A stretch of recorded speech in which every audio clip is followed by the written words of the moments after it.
जरा सोचिए दोस्तों कि आप कल सुबह सोकर उठते हैं और आपको खबर मिलता है कि अंतरिक्ष में मौजूद कुछ सैटेलाइट सिर्फ इंटरनेट, जीपीएस और मौसम के जानकारी के लिए ही नहीं बल्कि उसे कुछ इस तरह बनाया गया हो जो किसी दूसरे सैटेलाइट का भी नुकसान पहुंचा सके।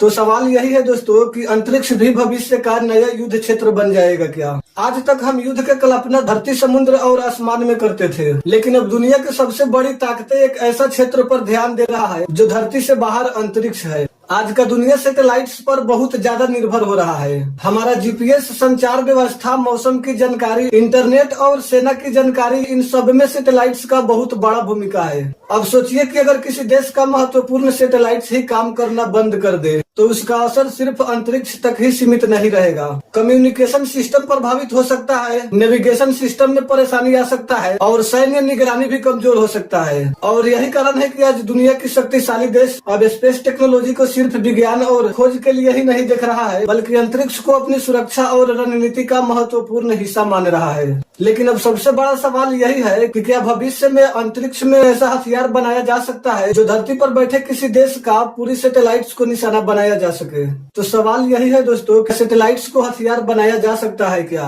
और अगर अंतरिक्ष में युद्ध शुरू हो भी गया तो क्या उसका असर सिर्फ अंतरिक्ष तक ही रहेगा या धरती पर रहने वाले करोड़ों लोगों को भी पड़ेगा? इस कहानी का शुरुआत करने से पहले दोस्तों हमें यह समझना होगा कि अंतरिक्ष आखिर इतना महत्वपूर्ण क्यों बन गया है। क्योंकि आज का आधुनिक दुनिया का एक बहुत बड़ा हिस्सा अंतरिक्ष में घूम रहे सैटेलाइट्स पर निर्भर है और जिसके पास बेहतर स्पेस टेक्नोलॉजी होगा उसे युद्ध के समय एक बहुत बड़ा स्ट्रेटेजी एडवांटेज मिल सकता है। लेकिन यही से एक नया समस्या भी शुरू होता है कि अगर हर कोई अपनी सुरक्षा के लिए नया टेक्नोलॉजी बनाता ही जाएगा और साथ ही दूसरे सैटेलाइट्स को निष्क्रिय करने का क्षमता भी विकसित करता ही रहेगा तो यह अंतरिक्ष में एक हथियारों का नया दौड़ भी शुरू हो सकता है। लेकिन अब सवाल तो यही है दोस्तों कि अगर सैटेलाइट्स इतना महत्वपूर्ण है ही तो क्या उसे दूसरा कोई निशाना बना सकता है क्या? तो जवाब है हाँ। इसके लिए दुनिया में एक शब्द का इस्तेमाल होता है, एंटी सैटेलाइट्स वेपन यानी असत वेपन। सरल भाषा में समझे तो ये ऐसा तकनीक होता है कि जिनका उद्देश्य किसी सैटेलाइट्स को नुकसान पहुंचाना, उनकी कार्य क्षमता को बाधित करना या उसे काम करने से रोकना हो सकता है। लेकिन यहाँ एक बात बहुत महत्वपूर्ण है कि सैटेलाइट्स को निशाना बनाना हमेशा किसी फिल्म की तरह सीधा नहीं होता है। अंतरिक्ष में हर वस्तु बहुत तेज गति से घूम रहा होता है। एक सैटेलाइट पृथ्वी के चारों ओर हजारों किलोमीटर प्रति घंटा की स्पीड से घूम सकता है। इसलिए अंतरिक्ष में किसी लक्ष्य को निशाना बनाना बहुत जटिल और तकनीकी चुनौती हो सकता है। और यही कारण है कि स्पेस टेक्नोलॉजी में एक छोटा सा भी गलती बहुत बड़ा परिणाम पैदा कर सकता है। अब एंटी सैटेलाइट टेक्नोलॉजी को समझने के लिए इसे कुछ अलग अलग प्रकारों में समझा जा सकता है। पहला तरीका है काइनेटिक अटैक। इसमें किसी वस्तु को बहुत तेज गति से सैटेलाइट्स के रास्ते में लाया जाता है। यहाँ सबसे महत्वपूर्ण चीज होता है गति, क्योंकि अंतरिक्ष में बहुत तेज गति से घूम रहे वस्तुओं के बीच टक्कर का प्रभाव बहुत बड़ा हो सकता है और इस तरह के तकनीक का एक बड़ा खतरा भी है। अगर किसी सैटेलाइट्स के टुकड़े अंतरिक्ष में फैल जाए तो वे स्पेस डेब्रिज बन सकता है और यही स्पेस डेब्रिज ही भविष्य के लिए बहुत बड़ा खतरा बन सकता है, क्योंकि अंतरिक्ष में मौजूद छोटे छोटे टुकड़े भी बहुत तेजी गति से घूमता है। अगर ये किसी दूसरे सैटेलाइट से टकराए तो वह सैटेलाइट भी क्षतिग्रस्त हो सकता है और फिर उसके टुकड़े भी और ज्यादा मलबा पैदा कर सकता है और इस तरह एक खतरनाक चैन रिएक्शन शुरू हो सकता है।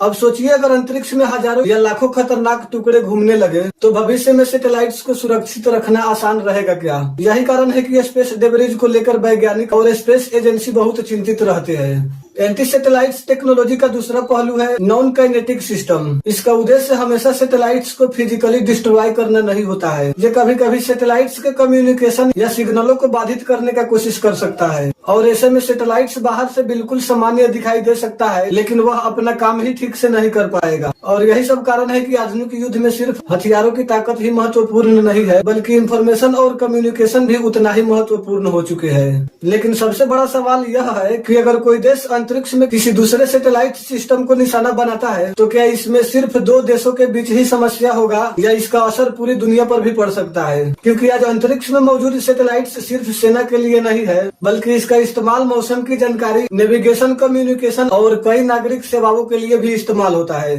इसलिए अंतरिक्ष में होने वाला कोई बड़ा संघर्ष सिर्फ युद्ध लड़ने वाले देशों के ही समस्या नहीं रहेगा, बल्कि उसका प्रभाव पूरी दुनिया पर भी पड़ सकता है। और ऐसा भी हो सकता है कि भविष्य में सिर्फ बड़े और भारी सैटेलाइट्स ही महत्वपूर्ण नहीं होंगे, बल्कि छोटे सैटेलाइट्स का एक पूरा नेटवर्क भी बेहद शक्तिशाली बन सकता है।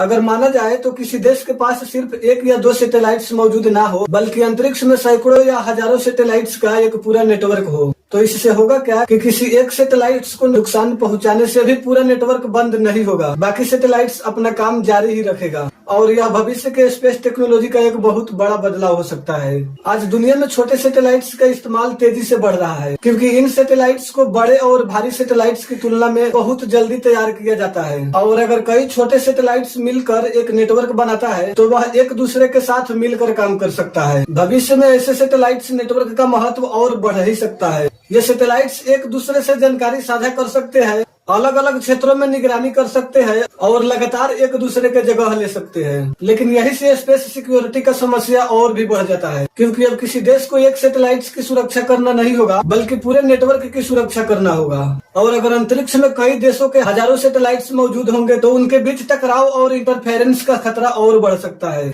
तो इसलिए इसमें एक और टेक्नोलॉजी आर्टिफिशियल इंटेलिजेंस यानी एआई जुड़ता है। भविष्य में एआई सैटेलाइट्स से आने वाली बहुत बड़ी मात्रा में इंफॉर्मेशन को तेजी से एनालाइज कर सकता है। यहाँ एआई यह पता लगाने में मदद कर सकता है कि कोई ऑब्जेक्ट किस दिशा में जा रहा है, किसी सैटेलाइट्स की स्थिति में कोई असामान्य बदलाव तो नहीं हो रहा है, और अंतरिक्ष में कौन सी वस्तु संभावित खतरा बन सकता है। लेकिन एआई के आने से भी एक नया सवाल पैदा होता है कि अगर भविष्य में अंतरिक्ष की सुरक्षा प्रणालियां बहुत ज्यादा ऑटोमेटेड हो जाए तो क्या हर फैसला इंसान ही लेगा या कुछ निर्णय मशीनों के सहायता से भी लिए जाएंगे।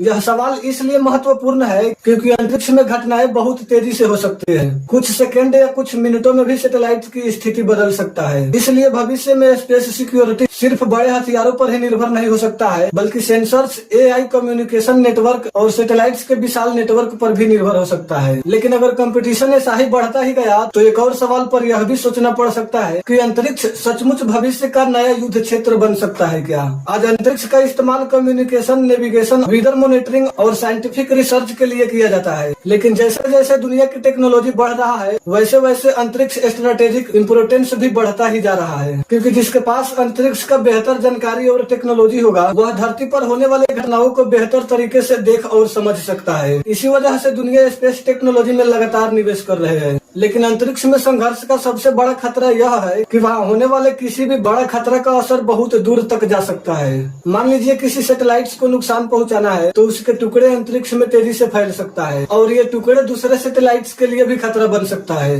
अगर ज्यादा स्पेस डेब्रिज पैदा हो जाए तो भविष्य में कुछ ऑर्बिट में सैटेलाइट भेजना और चलाना बहुत मुश्किल हो सकता है। इसका असर कम्युनिकेशन, नेविगेशन और कई महत्वपूर्ण सेवाओं पर पड़ सकता है। यानी अंतरिक्ष में होने वाला कोई बड़ा संघर्ष सिर्फ अंतरिक्ष में मौजूद सैटेलाइट्स और स्पेस सिस्टम का ही समस्या नहीं होगा, बल्कि उसका असर धरती पर रहने वाले आम लोगों के पास भी पहुंच सकता है। तो भविष्य में स्पेस सिक्योरिटी का समाधान टेक्नोलॉजी ही हो सकता है। बेहतर ट्रैकिंग सिस्टम अंतरिक्ष में मौजूद वस्तुओं का निगरानी कर सकता है। एडवांस एआई संभावित खतरे को जल्दी पहचानने में मदद कर सकता है और अंतर्राष्ट्रीय नियम यह तय कर सकता है कि अंतरिक्ष का इस्तेमाल किस तरह किया जाना चाहिए, क्योंकि अंतरिक्ष किसी एक का नहीं है बल्कि यह पूरी मानव सभ्यता के लिए महत्वपूर्ण है। लेकिन एक बड़ा सवाल यह भी है कि क्या दुनिया अंतरिक्ष को सहयोग का क्षेत्र बनाएगा या फिर इसे अपनी शक्ति दिखाने और प्रतिस्पर्धा का नया मैदान बनाएगा। देखा जाए तो आज जो टेक्नोलॉजी सैटेलाइट्स की सुरक्षा के लिए बनाया जा रहा है, शायद हो सकता है वही टेक्नोलॉजी भविष्य में संघर्ष का भी हिस्सा बन सकता है। और यही कारण है कि स्पेस टेक्नोलॉजी जितना पावरफुल है उतना ही बड़ा जिम्मेदारी भी मांगता है। भविष्य में शायद हो सकता है कि हमारे ऊपर अंतरिक्ष में हजारों से भी ज्यादा सैटेलाइट्स मौजूद हो सकते हैं। एआई सिस्टम निगरानी कर रहे होंगे और दुनिया के कम्युनिकेशन, नेविगेशन और इंफॉर्मेशन सिस्टम पूरी तरह स्पेस टेक्नोलॉजी पर निर्भर हो सकता है। लेकिन उस समय सबसे महत्वपूर्ण सवाल ये होगा कि अगर अंतरिक्ष में कोई बड़ा संकट पैदा हो जाए तो इंसान उसे रोक पाएगा या नहीं, क्योंकि भविष्य का स्पेस रेस सिर्फ यह तय नहीं करेगा कि कौन सबसे ज्यादा सैटेलाइट्स भेज सकता है, बल्कि यह तय करेगा कि कौन सबसे ज्यादा एडवांस टेक्नोलॉजी बना सकता है, कौन अपने स्पेस नेटवर्क को सुरक्षित रख सकता है और कौन अंतरिक्ष को संघर्ष से बचा सकता है। शायद भविष्य का सबसे बड़ा युद्ध धरती पर शुरू होने से पहले अंतरिक्ष में टेक्नोलॉजी और इंफॉर्मेशन की कंपटीशन से शुरू हो सकता है।